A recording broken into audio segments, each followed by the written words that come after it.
제16강 에스겔과 이사야에 대해서 공부하겠습니다. 이사야 중에서 지난번에 이제 1장부터 39장까지 이사야, 그것은 이제 예루살렘의 이사야라고 하는데요. 그것은 공부를 했죠. 왕국 시대. 오늘 공부할 이사야는 이사야 40장부터 55장까지 입니다. 그래서 이제 흔히 그냥 편의상 제2 이사야다 이렇게 구분해서 이야기하기도 합니다. 에스겔과 이사야는 전부 바벨론 포로기 때 포로지에서 예언을 하신 분들입니다. 지난 시간에 제가 그 식민지 시대라고 부르는 것이 적합하다. 그 일부 잡혀간 사람들 중심으로 포로기라고 하는 것은 적합하지 않다. 이제 그런 말씀을 드렸는데, 성경에 남아 있는 기록들, 예언 자료들은 전부 그 포로로 잡혀간 사람들에 의해서 쓰여졌습니다. 그 땅에 남아 있는 사람들에 의해서 쓰여진 것은 없습니다.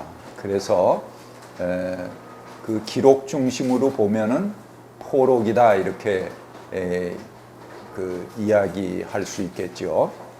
그러나 주류의 역사로 봐서 그 땅에 남아 있는 사람들을 중심으로 할 때 식민지 시대다 이렇게 하는 것이 더 적합하겠다는 의견을 말씀드린 바 있습니다.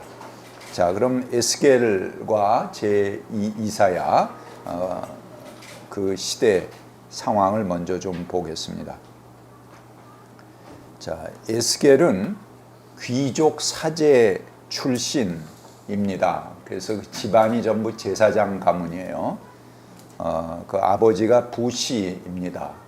부시의 아들로 제사장들의 사고방식, 표현 양식, 또 그들의 행동을 아주 잘 알고 있습니다. 그래서 사제문서라고 피자료라고 하는 것이 바벨론 포로기 때에 새로운 미래의 구상을 쓴 그런 자료라고 그랬죠. 그리고 오경의 전체에 하나의 틀거리를 제공하는 것이 바로 이 사제문서다 그랬는데, 그런 면에서 사제문서와 에스겔의 내용과 굉장히 일치하는 것이 많이 있습니다.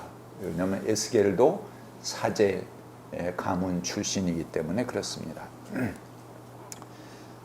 그는 주전 593년에 바벨론에서 예언자로 소명을 받았습니다.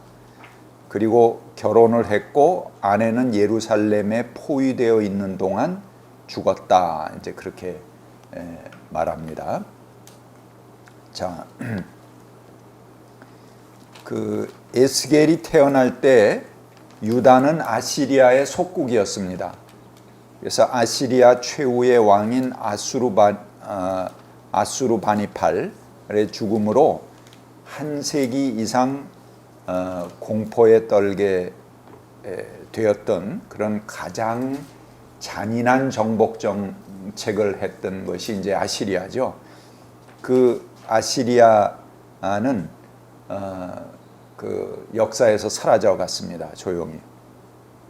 그리고 유다를 비롯해서 속국들의 민족 해방 운동의 신호탄이 되기도 했습니다. 아시리아의 수도 니누에가 멸망한 후에 에집트와 새로 창건한 바벨론은 근동의 힘의 공백을 메우기 위해서 움직였습니다. 그리고 요시야도 이때 절호의 기회라고 생각을 해서 독립을 꾀하려고 했죠. 그런데 안타깝게 전사했습니다. 그리고 그 뒤에 왕들은 그의 아들들이 주로 쭉 마지막을 이었는데 다 무능하고 우유부단하고 갈팡질팡하고 그러다가 유대의 역사가 끝나는 것을 지난 시간에 공부를 했습니다.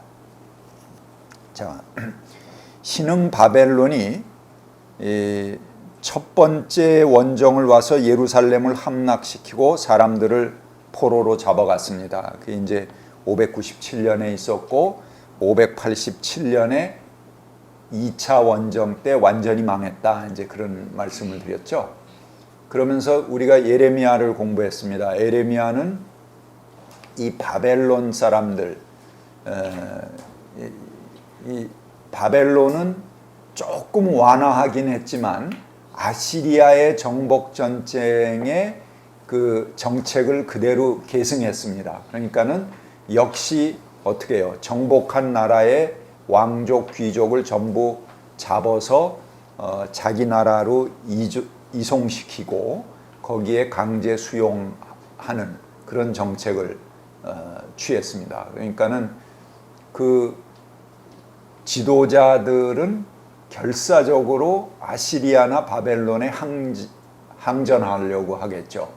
그들이 전쟁에 패하게 되면 이 낚싯줄로 코가 꿰서 수백 리 떨어진 그 곳에 그 죽기 살기의 행군을 통해서 포로로 억류돼야 되는 그런 처지가 되기 때문에 그렇습니다. 근데 반면에 그런 정책 때문에 민중들은 다소 희망을 걸기도 했다. 그리고 그 희망의 한 일단을 우리가 예레미야를 통해서 봤습니다. 그래서 이 땅의 횡포자, 그 땅을 홀로 차지하고 민중들을 괴롭히고 그들의 착취하던 사람들을 싹 하나님이 긁어가시면은 그 다음에 그 땅이 새로워지겠다, 이런 기대를 했다고 그랬잖아요, 예레미야가. 그랬는데 어떻게 됐냐 하면은 그 이후에 에스겔서에 보니까는 에스겔은 이미 일찌감치 포로로 잡혀와 있죠. 근데 그 예루살렘에서 들려오는 소식들이 예레미야가 기대했던 것과는 부합하지 않습니다. 그 땅에 남아있는 사람들이 이제 땅을 소유하고 부재지주로 있던 그 왕족, 귀족들을 싹 그 외국으로 긁어와서 그 땅들을 이제 그들이 차지하게 되니까는 전에 야훼 평등 공동체 초기 가졌던 그런 이스라엘 신앙 공동체의 그런 모습들이 다시 살아나기를 예레미야는 기대했는데 세상이 그렇게 녹록지가 않죠. 그들이 온 다음에 들려오는 소식은 그 땅에 남아있는 사람들끼리 야, 이제 무주공산이 됐다. 그들은 주님에게서 멀리 떠나 있다. 이 땅은 이제 우리의 소유가 됐다. 에스겔 11장 15절입니다.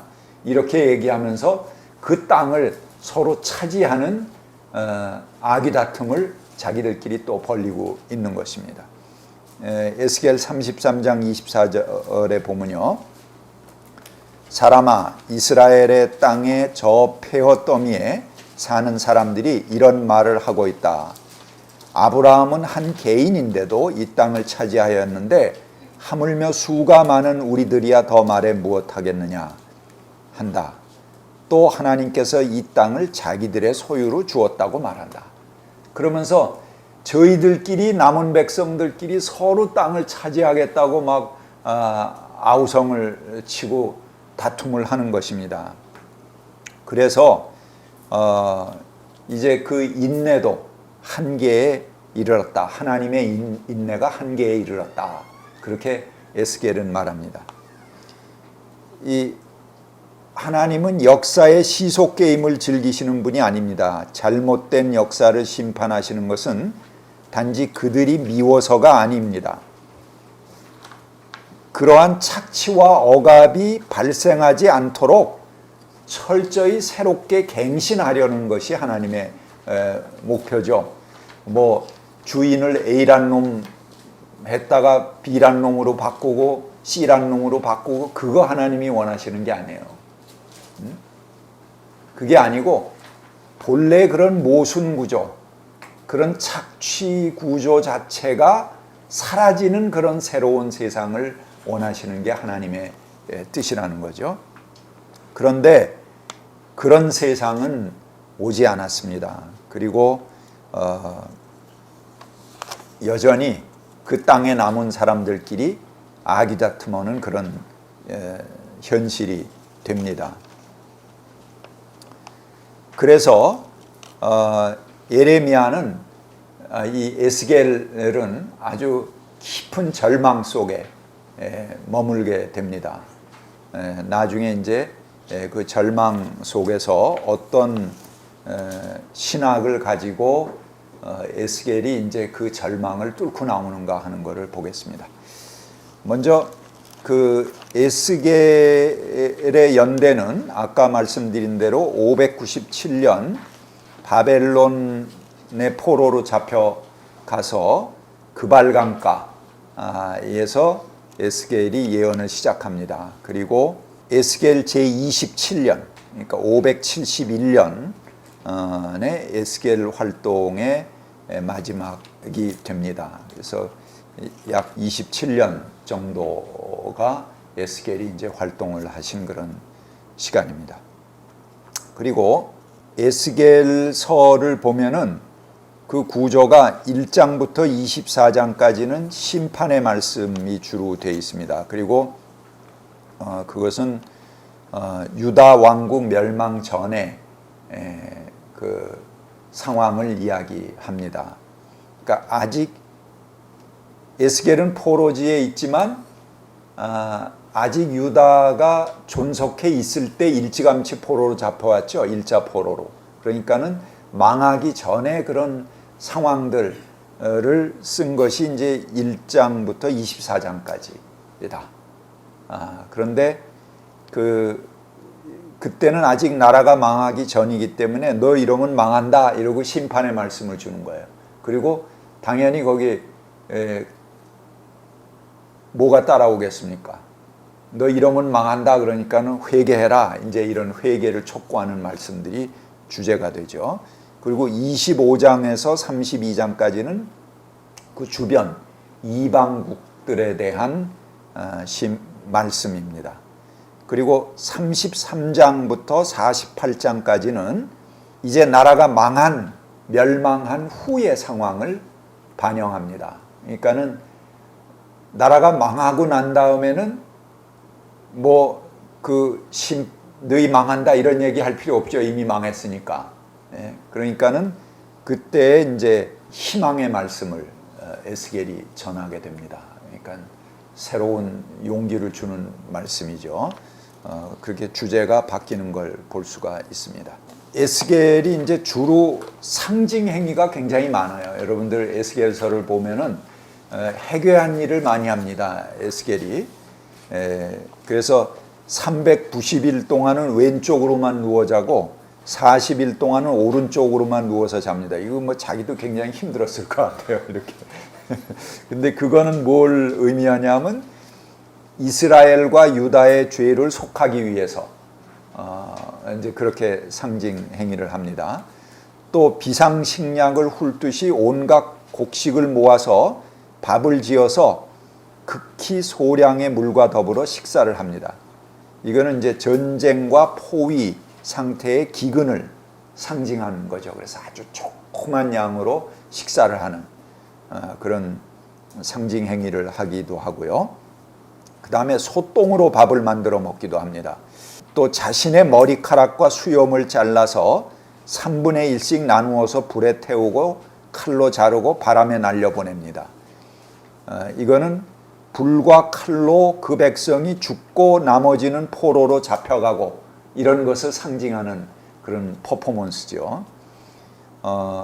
또 여행자 차림으로 손으로 벽을 파서 그것을 기어서 통과하면서 포로 생활을 예견하기도 합니다. 이건 이제 예루살렘에서 아직 나라가 망하기 전에 그런 행위를 통해서 이 나라가 망한다 이런 거를 경고하는 일을 합니다.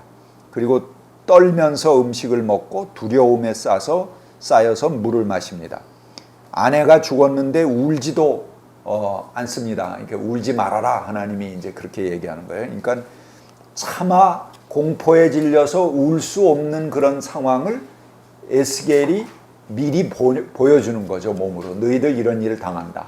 그러니까 이런 그 예언자들의 생징 행동을 보면요 굉장히 괴팍하죠. 기괴하죠. 예루살렘이 이사야 그 1장부터 39장까지 있었던 그 이사야는 스트리킹의 원조입니다. 예루살렘에서 벌거벗고 맨날 뛰어다녔죠. 그때는 뭐 경범죄도 없었던 것 같아요. 그래도 별로 그 잡혀가지 않았는데, 그런 것들이 전부 뭐냐 하면은 그런 자기 민족에게 올 그런 운명들, 이런 것을 긴박하니까 말로만 하면 사람들이 믿지 않아. 그러니까는 그걸 몸으로 보여주기 위해서 이제 그런 퍼포먼스를 하는 거죠. 요즘 뭐 유럽 같은 데서는 뭐 여성 운동을 하고 평화 운동을 하는 사람들이 뭐 나체 시위 같은 걸 자주 하잖아요. 왜 그러냐면 사람들이 잘 안 보니까. 그러니까 뭐 좀 이목을 끌고 자기들의 주장을 얘기하기 위해서. 그렇죠.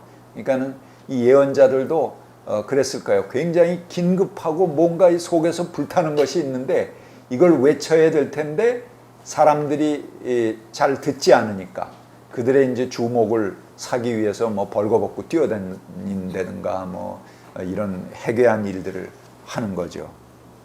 그래서 이런 그 행동들이 옛날에 그 예언자들을 이해할 때, 이 예언자들은 좀 조금 약간 뭐라 그럴까, 이상 상태, 정신적인 황홀경에 들어가서 이렇게 획가닥한 거죠. 그런 상태에서 이런 일들을 했다, 이렇게 봤어요. 그래서 황홀경 체험과 연결을 해서 보았는데, 요즘은 이제 그런 상징 행위를 어떻게 보냐 하면은 그 말씀이 속에서 불타올라 갖고 그것을 어떻게든지 몸으로 전달하려는 그런 상징 행위로 해석을 하는 것이 일반적인 해석입니다.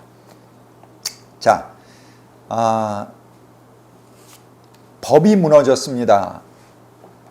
이 에스겔이 전하는 심판은 하나님의 법을 따르지 않은 행위들과 우상 숭배에 대한 비판입니다. 근데 하나님의 법을 따르지 않는다는 것이 무엇을 얘기하나요? 너희들 이러면 망한다. 너희 이러면은 안 된다.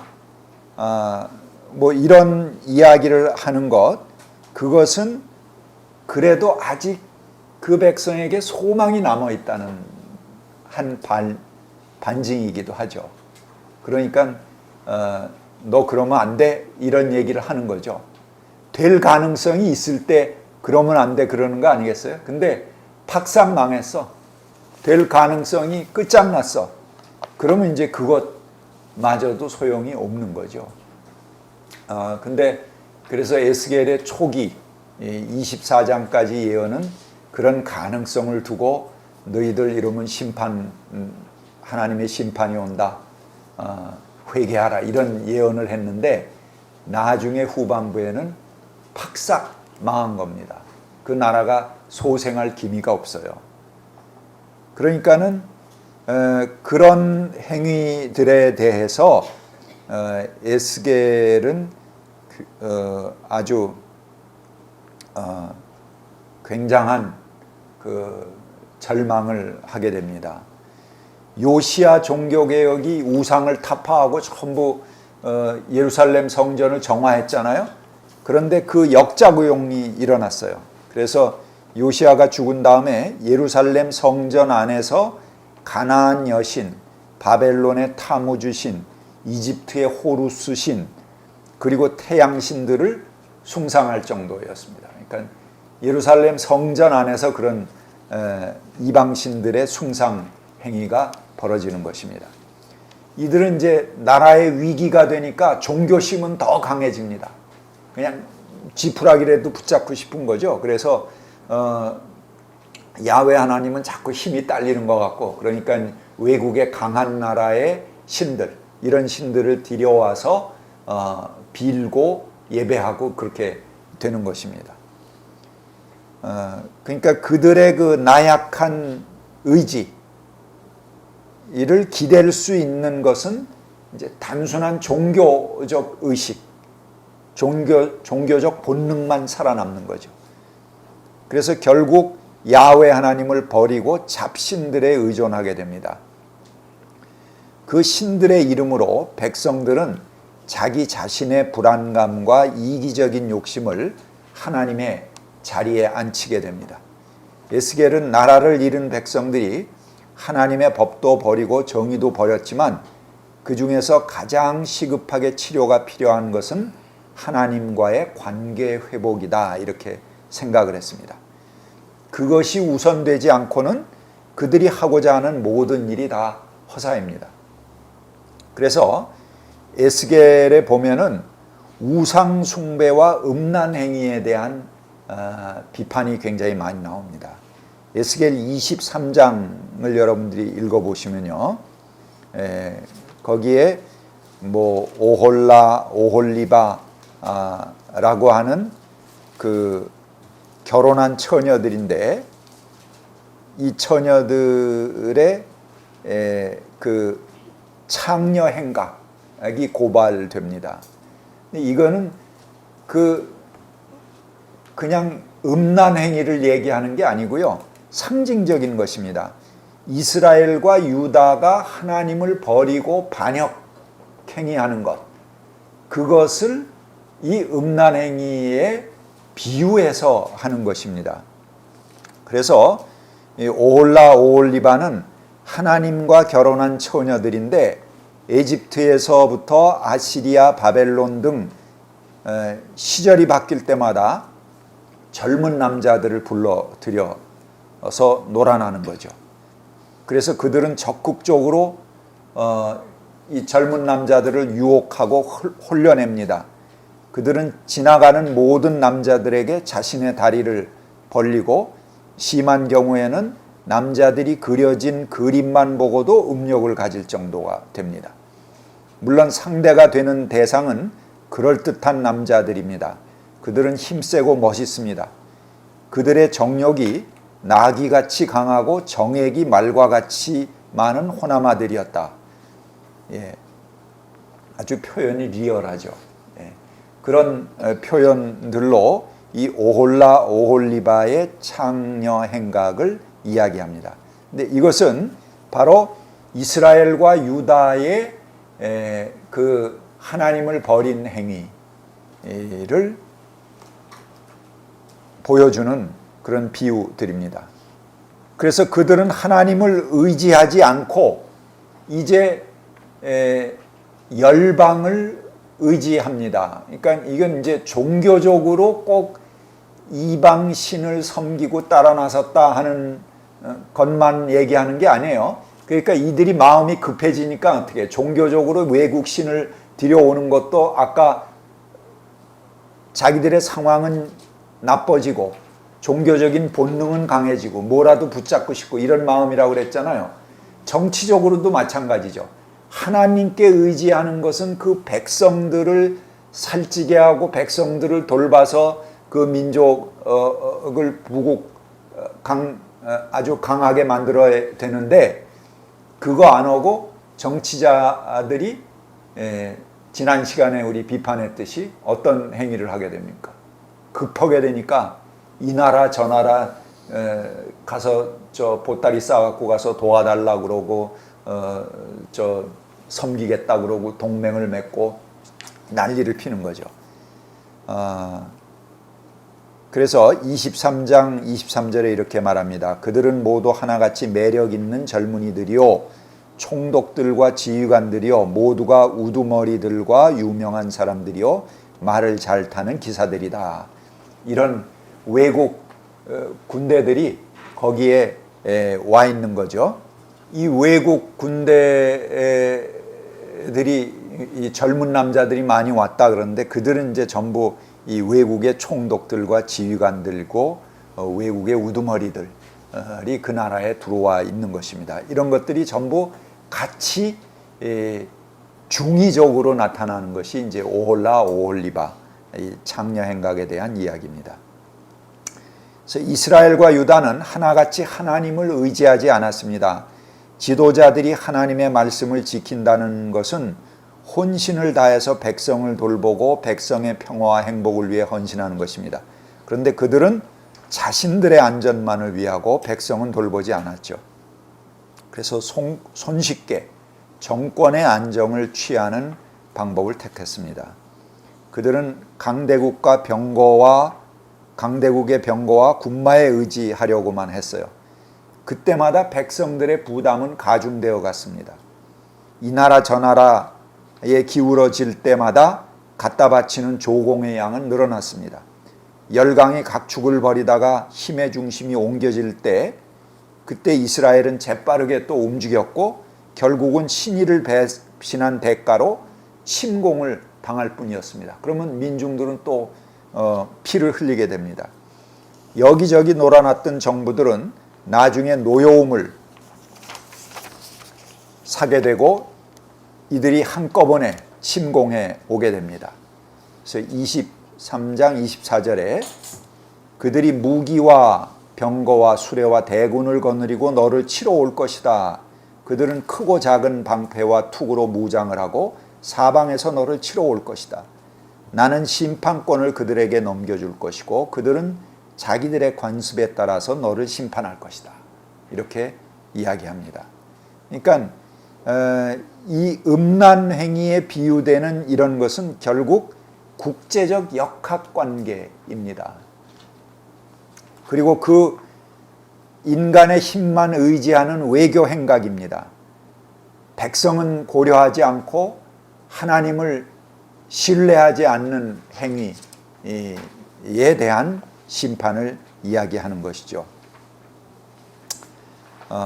이것이 바로 그 나라의 패망을 단지 국제 정세 탓으로만 돌리는 것이 아니라 이스라엘 자신의 범죄로 고백하는 통렬한 자기 반성에서 나오는 것입니다. 그래서 결국 백성들이 하나님을 버린 데서 오는 잘못된 선택이었고 영적인 음란 행위였다 이렇게 말하는 것이죠. 그래서 29장 16절에 이렇게 말합니다. 이집트는 다시는 이스라엘 족속이 의지할 나라가 되지 못할 것이다. 이스라엘은 이집트가 당한 것을 보고서 이집트에 의지하려 한 것이 얼마나 잘못된 것이었는가를 상기하고 그때에야 비로소 그들이 내가 주 하나님인 줄 알 것이다. 그렇게 말합니다. 우리가 주 하나님을 알게 되는 것, 이것이 이제 성경에 이렇게 표현되어 있는 것을 외교적인 용어로 말한다면 자주입니다. 왜? 자주라는 것은 우리의 영원한 뿌리인 하나님께로 돌아가는 것이죠. 근데 이 백성들이 하나님만을 의지 않고 외국 군대, 이 나라 저 나라 조금 좀 힘이 세질 것 같으면 얼른 다른 나라 이렇게 옮겨가면서 의지한다는 것입니다. 그때 그것을 반대하는 것이 하나님을 의지하라 이렇게 얘기하는 거거든요. 하나님을 알라. 너희들이 하나님을 신뢰하라. 예언자들이 그렇게 얘기하는 거예요. 그러니까 그 하나님을 신뢰하라는 말은 뭡니까? 이 나라 저 나라 끌어들이고 그들의 힘에 의지해서 기대지 말고 너 자주적인 노선을 해라. 요즘 외교적 용어로 하면 그런 것이죠. 예? 예. 그러니까 그 당시 얘기로 하면 하나님만 의지해라. 하나님을 신뢰해라 하는 말이고 요즘 말로 하면은 그것은 홀로서기입니다. 떳떳한 홀로서기. 예. 그것이 신학적 용어로는 하나님만을 알게 된다. 이제 이런 말이라고 볼 수 있습니다. 자, 에스겔은 그 백성의 지도자들을 규탄합니다. 나라가 이 지경인데 그들은 정신 차릴 줄 모릅니다. 여전히 자기들의 안위를 위해서 백성을 쥐어짭니다. 법과 의는 실종되고 백성들은 고아처럼 되었습니다. 그래서 에스겔은 왕을 규탄합니다.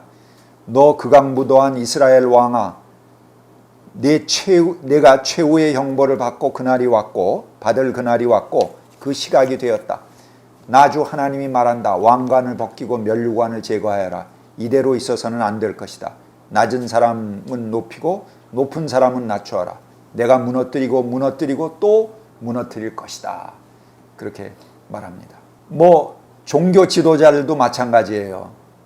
그들이 음모를 꾸미고 율법을 위반하고 거룩한 자들을 더럽히고 거룩한 것들을 더럽히고 오히려 하나님은 그들 가운데서 모독을 당합니다. 종교 지도자들에게. 그 지도자들도 먹이를 뜯는 이리떼와 같아서 불이한 이득을 얻으려고 사람을 죽이고 생명을 파멸시킵니다. 그런데도 그 땅의 예언자들은 그들의 죄악을 회칠하여 덮어주고 속임수로 환상을 보았다고 하고 하나님께서 하지 않은 말을 주의 말이라고 하면서 전합니다. 예레미야가 그랬죠. 이 예언자들이, 거짓 예언자들이 뭐 입에 먹을 것만 주어지면 평화로다 괜찮다 그런다는 거죠. 괜찮기는 어디가 괜찮아요. 지금 나라가 망해 가는데 지금 여기저기 썩어가고 이 말기적인 증상들이 일어나는데 뭐가 괜찮으냐 그렇게 얘기하죠. 오늘날 한국교회하고 똑같습니다. 맨날 괜찮다 그러고 복 받는다 잘 된다 그렇게 얘기하잖아요. 여기저기 말세적인 이런 증거들이 다 나타나고 있는데요. 그런 것이 에스겔 때도 또 똑같이 나타납니다. 목자들은 양떼를 먹이고 양들을 위해서 때로는 목숨을 내놓고 싸워야 됩니다. 그런데 제 양을 돌보기는커녕 살찐 양을 잡아서 기름진 것을 먹고 그 양털로 옷을 해 입습니다. 양태가 흩어져서 온갖 들짐승의 먹이가 되었는데도 그 양떼를 찾으려고 물어보는 목자가 없습니다. 그래서 이 에스겔은 아주 심각한 절망을 느끼게 됩니다. 몽땅 벗어난 길을 가고 있는 이스라엘, 그들이 행하는 요란한 종교 행위는 다 거짓일 뿐입니다. 실상은 하나님 없는 고통을 겪고 있습니다. 그래서 하나님이 떠나셨는가? 그들이 행하는 행위 속에 이미 하나님은 아무도 찾을 수 없는 신기루가 되어버리고 말았습니다. 이미 그들 마음속에는 진실도 정의도 하나님에 대한 신실함도 없습니다.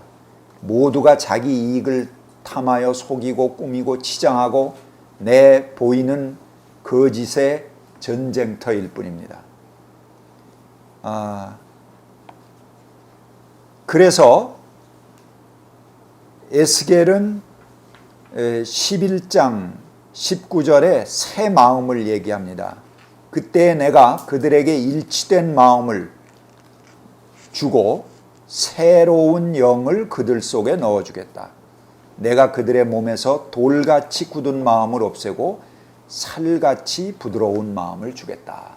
이렇게 약속합니다. 이건 그 예레미야 31장에 그 예레미야가 가졌던 이상이기도 하죠.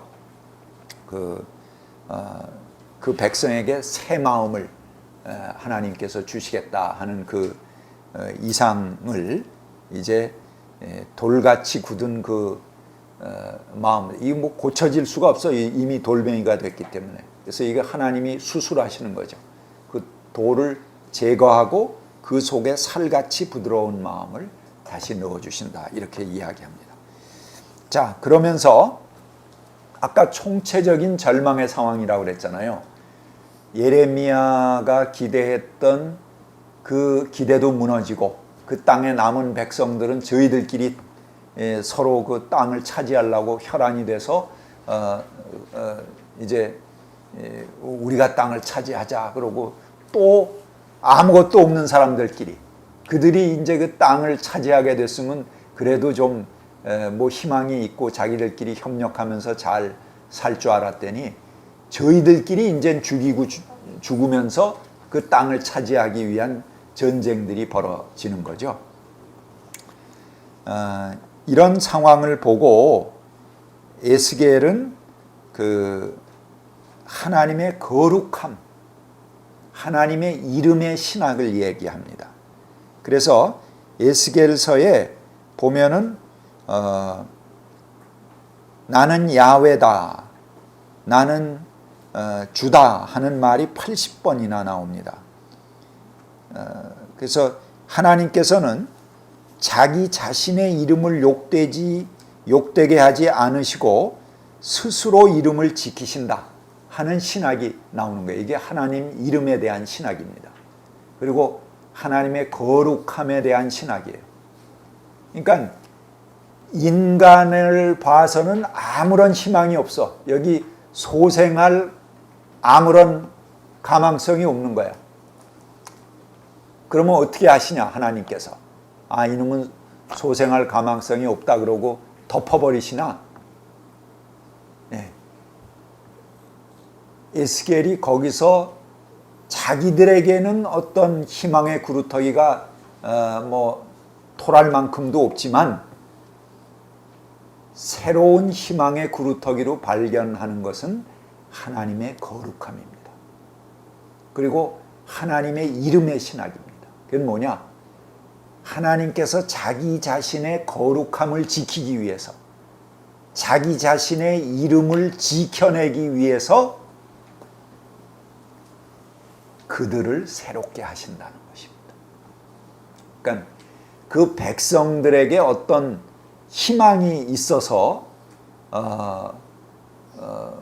소망이 있고 그 땅에 사람들에게서 어떤 희망의 근거를 찾아내는 게 아니고 철저하게 하나님 자신이 자기 자신의 이름의 거룩함을 회복하기 위해서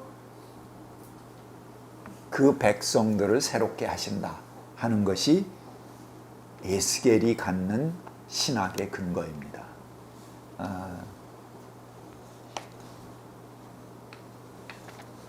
그래서 에스겔은 이 역사 자체를 아주 철저하게 실패한 역사로 봅니다. 과거에는 그저 그 예언자들이 이스라엘의 잘못을 지적하면서도 어느 한때는 좋았던 때가 있었습니다. 그리고 그런 좋은 때를 또 칭찬도 하고 돌이켜라 이렇게 얘기를 하는데 에스겔은 3번 이스라엘 역사를 말하면서 철저하게 그 역사는 불의한 역사다 이렇게 질책을 합니다.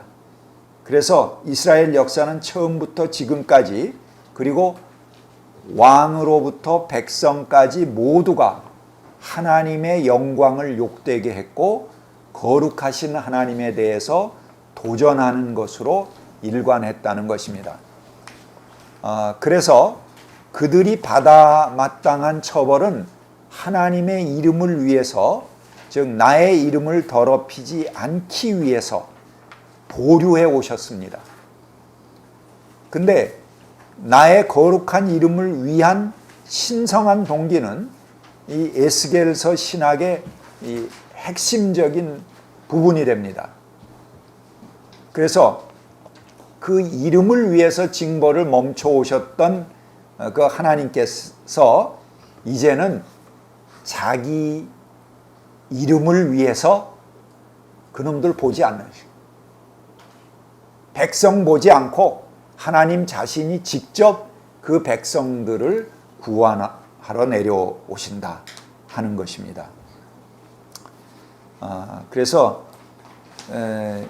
그 이스라엘은 이제 스스로 존재하는 것이 아니고 하나님의 목적을 위해서 존재해 왔죠. 근데 그러기에 그들은 하나님에게서 떨어져 나와서 개인이나 특정 집단의 이름을 위해서 자신들의 영화를 위해서 행해서는 안 됩니다. 그 자신들을 위해서 이러더라도 그것이 하나님의 뜻과 맞닿아 있어야 되는 거죠. 근데 오직 하나님을 위해서, 그분의 이름만을 위해서 자신에게 아무 이익도 되지 않은 행위를 할 수 있는 사람들, 그들에 의해서만 참다운 신앙은 지켜지고 하나님의 이름은 바로 세워진다는 것입니다. 그래서 하나님은 어떤 개인이나 공동체에게 자기 자신의 이름을 맡기십니다. 그들은 하나님의 이름을 위임받습니다. 그래서 하나님께서 이스라엘에게 그런 임무를 맡기셨다는 거죠. 그래서 열방은 마치 원형극장처럼 이스라엘을 주목하면서 그 주변에 둘러섭니다. 그런데 이스라엘이 자신의 임무를 인식하지 못하고 계속 하나님의 이름을 욕되게 했습니다. 그럴 때 하나님은 자신의 이름을 위해서 참으셨습니다. 근데 더 이상 참을 수 없다고 판단하시면 이제 자기 자신의 이름을 위해서 개입하신다는 겁니다. 그래서 유대 민족을 부수셨는데 그것이 그들이 당하는 현재 상황입니다. 그러나 명예를 중시하는 하나님은 결국 자기 자신의 이름을 위해서 그들을 일으키실 것이라는 거죠. 그래서 나는 야훼다고 하시는 선언과 하나님의 거룩하심은 백성들이 가질 수 있는 가장 확실한 희망의 근거가 되기도 하는 것입니다.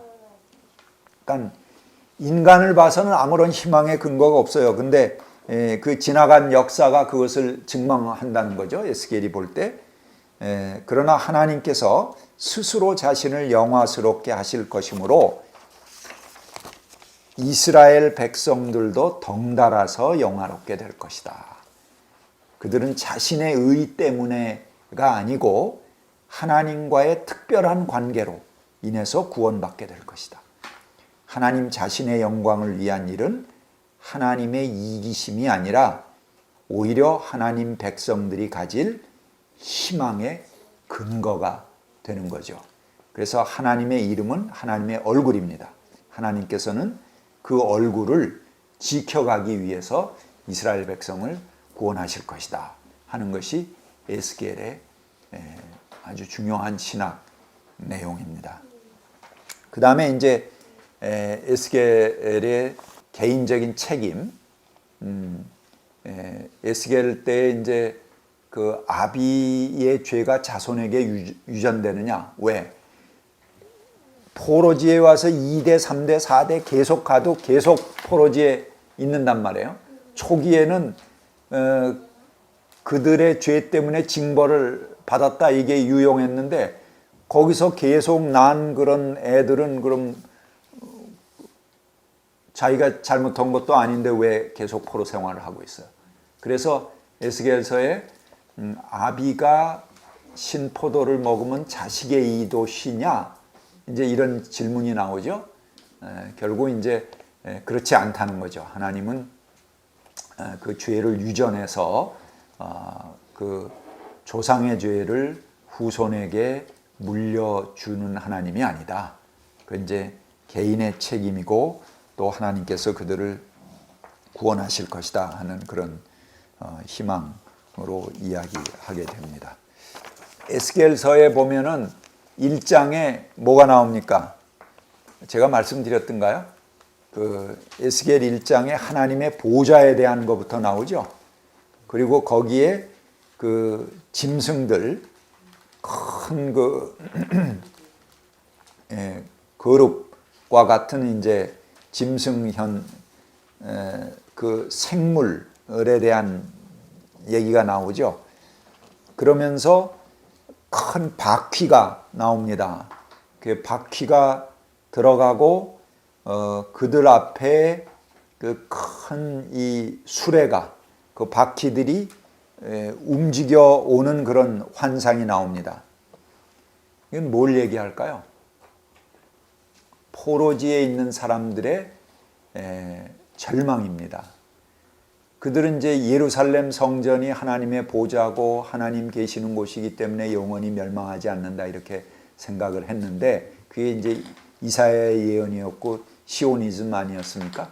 그런데 자기들은 지금 멀리 포로지에 와 있고 성전은 무너졌고 야훼 하나님은 성전에 계시다고 그랬는데 지금 자기들이 있는 곳엔 하나님이 없습니다.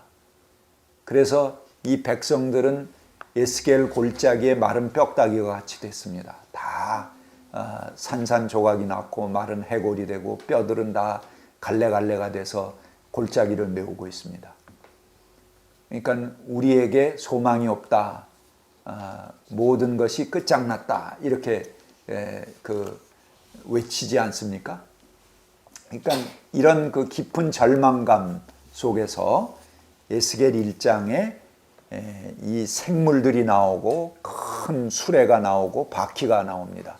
이건 뭘 얘기하냐면은 예루살렘 성전에 있던 야훼 하나님의 보좌가 큰 수레에 실려서 이제 자기들이 있는 바벨론 그발강가로 그 보좌가 움직여 오는 것을 얘기합니다. 그래서 하나님의 보좌가 움직여 와야지 이제 그 다음에 하나님에 대해서 얘기할 수 있는 거죠. 그러니까 에스겔 1장에 이 거대한 짐승들이 그 하나님의 보좌를 싣고 움직이는 그런 환상으로 에스겔서가 시작됩니다. 그리고 에스겔 이 38장부터 39장에 보면요, 곡과 마곡의 침략에 대해서 말합니다. 그때 이제 마지막 때의 이제 하나의 환상인데요. 이건 그 어마어마한 대군이 몰려오는 거 이제 곡과 마곡의 군대다 이렇게 표현을 했습니다. 그래서 이제 바벨론을 의인화한 것으로 보는 것이 주된 견해입니다. 근데 그들은 이제 어마어마한 규모의 그런 군대입니다. 그 군대가 와서 결국은 그 심판을 당하고 그들이 이제 아주 무적의 백성인데 엄청난 무장과 힘을 과시하는 백성인데 그들은 손도 쓰지 못하고 하나님 앞에서 무너져 내립니다. 칼을 든 자가 저희들끼리 사륙하고 전염병이 창궐하고 그 다음에 억수 같은 소나기, 돌덩이 같은 우박, 불과 유황, 그들이 그 곡과 마곡의 연합군 위에 퍼붓습니다. 그래서 문민족이 보는 앞에서 야훼의 위용을 떨치고 결국 그들이 다 뿔뿔이 흩어져 도망가게 됩니다. 그래서 그들이 버리고 도망간 창과 방패만을 주어서도 7년 동안 땔감으로 쓴다, 이제 그런 얘기가 나옵니다. 이사야서에 또 미가서에 나오는 낫을 쳐서 보습으로 만드는 평화의 이상이 다시 울려오는 거죠. 그들을 공격하러 왔던 그 무기들 다 버리고 가고 그것을 이제 땔감으로 쓰는 그런 이상입니다. 그래서 7년 동안 그 땔감만 써도 된다. 그래서 이 침략군들의 시체를 7달을 묻어도 다 묻지 못해. 그래서 나머지는 짐승들이 회식으로 쓰게 하고 이를 희생제사로 여긴다. 이제 그런 얘기가 나옵니다. 그러니까 이 곡과 마곡의 이야기는 여러분 어디에 나옵니까? 그대로 요한계시록에 나옵니다. 그래서 마지막에 이제 그 심판하러 오는 그런 하나님의 적대하는 세력이 바로 이 곡과 마곡의 침략에 비유해서 얘기하고요. 그들을 물리치고 새로운 하나님의 나라가 오는 그런 새 이상을 이야기하게 됩니다. 자, 이 곡과 마곡의 이야기가 징검다리처럼 있고 그 다음에 40장부터 나오는 것은 하나님 중심의 새로운 나라의 모습을 에스겔이 보여줍니다. 자, 40장에 뭐가 나옵니까? 새로운 성전의 이야기가 나오죠. 그래서 이 40장부터는 회복될 이스라엘 나라의 이상을 보여주는 거죠. 그 징검다리가 바로 곡과 마곡의 이야기입니다. 그 우주적 전쟁이 끝나고 새로운 세계가 오게 되는데 그 나라는 이제까지는 하나님의 말씀을 다 버렸어요. 하나님의 율법을 버리고 제멋대로 했지만 이제 하나님의 성전부터 새로 세웁니다. 그래서 에스겔 40장에 새 성전이 들어섭니다. 그 새 성전은 예루살렘 높은 데 있고 그 사각으로 돼 있어요. 한쪽 면에 3개의 문이 납니다. 그래서 그것은 뭐냐면 그러면 3, 40이 12개의 문이 나죠. 그 12개의 문은 이스라엘의 12지파를 상징합니다. 자, 이건 뭘 얘기할까요? 이스라엘은 이제까지 12지파가 하나가 된 적이 없어요. 다윗 솔로몬 때 잠깐 통일했었고 그 다음에 두 나라로 나눠졌죠. 그래서 죽어라 하고 서로 싸웠잖아요. 그러다가 서로 망했죠. 서로가 서로를 망하게 했죠. 정확히 얘기하면. 그러니까 12지파의 연합체라는 것은 존재하지 않았어요. 역사상에. 그러니까 에스겔이 이제 새로운 나라는 12지파의 연합체라는 것을 강조하는 겁니다. 그리고 그것은 이제 하나님의 성전에부터 이 12지파의 문이 새겨져요. 그리고 계단도 이 12지파를 상징하는 계단이 되고 그 성전 한가운데서 샘이 솟구쳐서 사방으로 흩어져 흘러갑니다. 그러면서 그 물이 가는 곳마다 사람들을 적시게 되죠. 그래서 조금 가면은 발목까지 차고 더 가면은 무릎까지 차고 그 다음에는 허리까지 차고 이렇게 그 물이 예루살렘 사방에 넘쳐나는 것을 이야기합니다. 근데 그것도 여러분 물의 근원지가 있으면은 물의 근원지 근처에 있는 데가 더 많이 잠길 거 아니에요. 멀리 갈수록 물이 옅어지죠. 그런데 여기 그 성전의 물은 그러니까는 굉장히 상징적인 그런 하나의 생명수죠. 그래서 처음에는 발목까지 갔는데 나중에는 무릎까지 가고 그 다음에는 허리 이렇게 점점 더 깊어지는 겁니다. 그러니까 이스라엘의 유다의 온 땅을 하나님의 이 성전에서 솟구쳐 오는 그 하나님의 말씀을 상징하는 거죠. 그 말씀이 차고 넘치는 세상이 된다는 그런 상징입니다.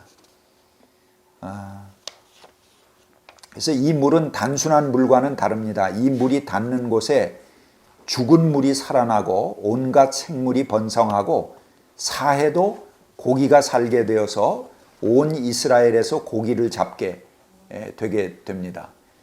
사해에서 고기 잡은 적은 없죠. 그러니까 굉장히 상징적인 그런 것입니다. 새 왕국의 중심, 새하늘 새 땅의 중심은 성전이고 거기서 흘러나오는 생명수다. 이런 것을 상징하는 거죠. 자, 그리고 에스겔 37장에 보면은 통일된 왕국에 대한 환상이 나오잖아요. 한쪽에는 유다라고 쓰고 한쪽에는 이스라엘이라고 쓰고 그 막대 2개를 갖다가 하나 붙이고 서 있어라. 그런 얘기가 나오죠. 그러니까 두 왕국, 이게 서로 분리해서 나눠져서 싸우느라고 이스라엘이 망했다. 이거를 에스겔이 보는 거죠. 그래서 두 왕국이 하나가 되게 붙들고 있으라는 거예요. 막대가. 그래야지 이제 하나님께서 그 나라를 새롭게 하신다. 그리고 그 12지파의 새로운 구성체로 그 이스라엘을 보는 것도 이 12지파가 싸우지 않고 다시는 나눠지지 않고 하나가 되는 그런 나라를 보는 겁니다. 그러니까 에스겔이 구상하는 새로운 왕국은 이게 남북 왕조가 분리해서 서로 쌈박질했기 때문에 이렇게 망했다 하는 것은 아주 통렬한 역사적 반성으로 가지고 있는 것이죠. 에스겔 이전에는 그런 통일 왕국에 대한 어떤 비전과 이상이 명확하게 보이지 않는 거죠. 그러나 에스겔이 바로 그런 통일 왕국에 대한 새로운 꿈을 꾸게 됩니다. 그 다음에 새로운 지도자의 출현을 얘기합니다. 에스겔은 새롭게 된 나라의 지도자로 그 멜렉이라고 하는 왕은 남왕국, 북왕국 나눠져서 서로 망했죠. 그러니까 이 멜렉이라는 왕이라는 이름을 쓰지 않고 나시라는 말을 씁니다. 이건 이제 방백이라는, 우리 성경이 그렇게 번역했는데요. 수령이라는 뜻입니다. 그래서 이것이 그 사사시대의 지도자를 뜻하는 그런 의미입니다. 그래서 이 나시라는 말로 새로운 다시 이 왕국에 의해서 분열된 그런 나라가 아니고 사사시대, 그 분열되기 이전의 지도자의 이름을 그대로 새로운 백성의 지도자로 쓰게 됩니다. 호세아는 로시라는 말을 썼죠. 그 멜렉이라는 말을 쓰지 않고 로시라는 말로 그 지도자를 불렀습니다. 에스겔은 나시라는 말로 부릅니다. 그리고 에스겔에 보면은 맨 마지막에 토지의 재분배가 나오게 됩니다. 그래서 이스라엘의 토지 제도가 무너진 것이 바로 그 나라가 망하게 되는 근본 원인이다, 이렇게 보는 거죠. 그래서 새로 회복된 왕국은 어떻게 하냐면 이 그 토지를 새롭게 분배합니다. 그래서 이스라엘을 쭉 이렇게 12군데로 나눕니다.